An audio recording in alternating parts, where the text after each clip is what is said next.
নির্বাচন করতে আসে, আপনাদের কাছে ভোট চাইতে আসে, আপনারা কি সেটা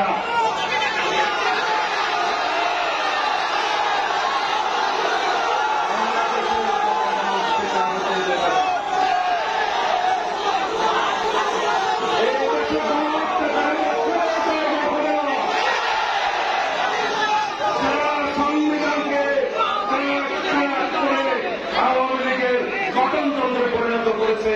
সেই সংবিধানকে আমরা জনগণের জন্য গণতান্ত্রিক সংবিধান বানাতে চাই। আজকে কয়েকটা কথা আমাকে বলা হচ্ছে, আপনারা সবাই বাংলাদেশের মানুষ, বাংলাদেশের নাগরিক, বাংলাদেশি পরিচয়ে আপনারা বাংলাদেশে বসবাস করবেন। আমরা কেউ হিন্দু, মুসলমান, বৌদ্ধ, খ্রিস্টান কাউকে ভেদাভেদ করব না। সবাই এদেশের নাগরিক, সবাই যারা যার ধর্ম পালন করবে, কিন্তু এই দেশে কোনো কেউ সংখ্যালঘু হবে না।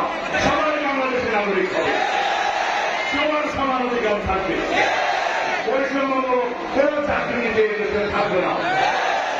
আমরা সবাই বাংলাদেশি, আমরা সবাই রাজা এই বাংলাদেশে, মুক্ত গণতান্ত্রিক বাংলাদেশে, স্বাধীন বাংলাদেশে আমরা সবাই স্বাধীনভাবে মুক্তভাবে আমাদের সকল অধিকারকে সংরক্ষণ করব।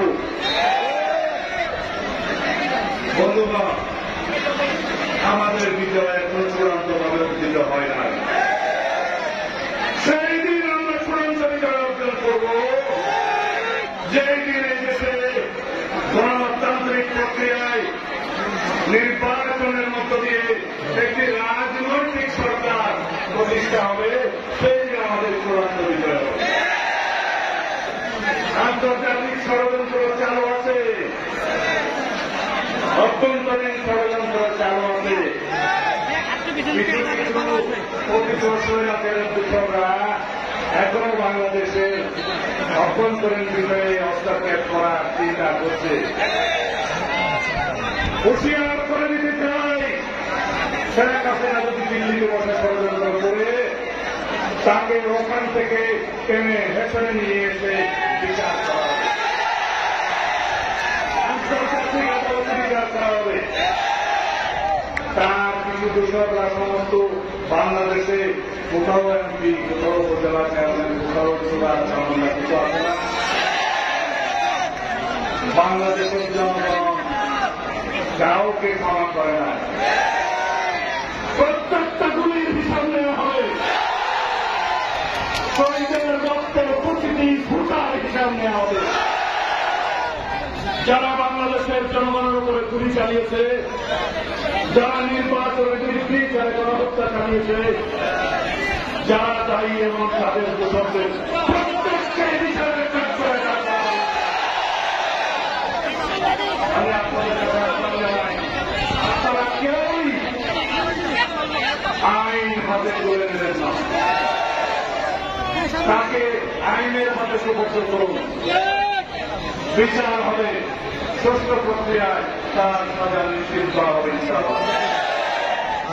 আমি সরকারি কর্মকর্তা, কর্মচারী, পুলিশ বাহিনী যারা আছেন, কর্মপ্রধানমন্ত্রী বাংলাদেশের যারা সরকারি কর্মচারী হিসাবে আছেন, সবার কাছে অনুরোধ জানাই, আপনারা যা স্বৈরাচারের দূষক হিসেবে ভূমিকা পালন করেছেন, আমরা আপনাদেরকে ক্ষমা করে দিয়েছি।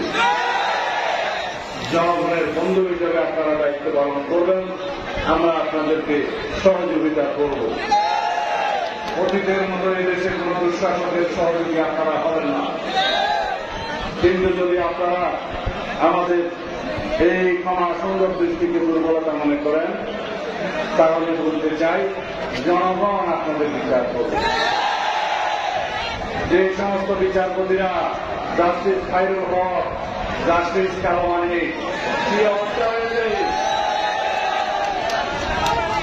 এই বিচারপতিদের বিচার করবে যে জনতা, আজ জেগেছে সেই জনতা। সুতরাং বিচার বিভাগে আমরা সংস্কার সাধন করব, আমরা প্রশাসনের প্রতিটি ক্ষেত্রে প্রয়োজনীয় সংস্কার সাধন করব। সমস্ত সাংবিধানিক প্রতিষ্ঠানে প্রয়োজনীয় গণতান্ত্রিক সংস্কার করা হবে, সমস্ত এক্সিকিউটিভ অর্গানাইজেশনের সংস্কার সাধন করা হবে।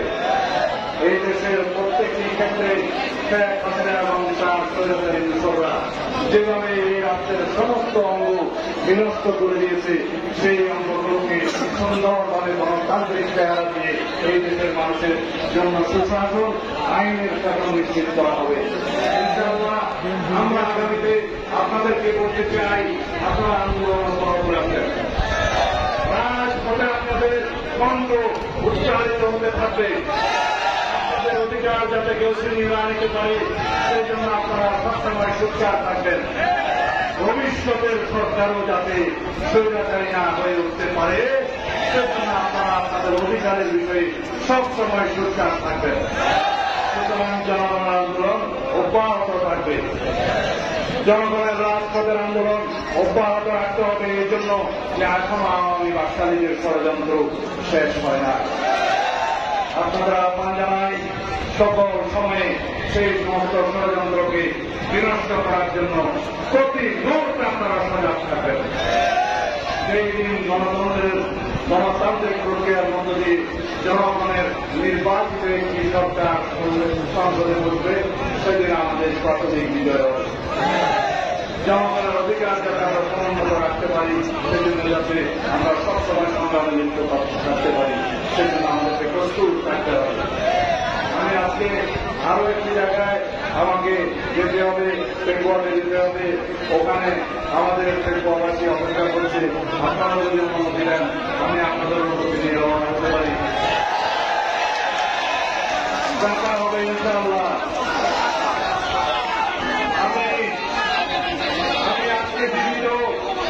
আমি আপনাদের সামনে আজকে জীবিত থেকে কথা বলছি। আমি জীবনে চিন্তা করি না আমি বেঁচে থাকবো। আমার কথা শুনেন, আমার বুঝে কথা শুনেন।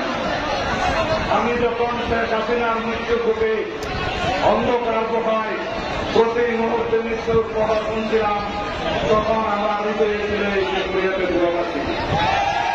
আমি জানতাম আপনারা আল্লাহ দরবার তো আসছেন আমার জন্য। আমি যখন বলতাম আমার লাশ দয়া করে আমার পরিবারের হাতে তুলে দিলেন, কোন জবাব পেতাম না। যদি আমার মৃত্যু হতো ওখানে, যদি তারা আমাকে হত্যা করত, তাহলে হয়তো আমি আপনাদের সামনে আসতে জানাতে পারতাম না। আল্লাহ রাব্বুল আলামিনের ফয়সালা উত্তম ফয়সালা, আল্লাহ দরবারে অশ্রু সজল নয়নে প্রার্থনা করতাম, ইয়া আল্লাহ তুমি যে আমার খবর আমার ওয়ারিসদেরকে দেখাবে না, আমার কি বাংলাদেশের মাটিতে জানাজা হবে না? আল্লাহ রাব্বুল আলামিন কবুল করেছেন আপনাদের দোয়ায়।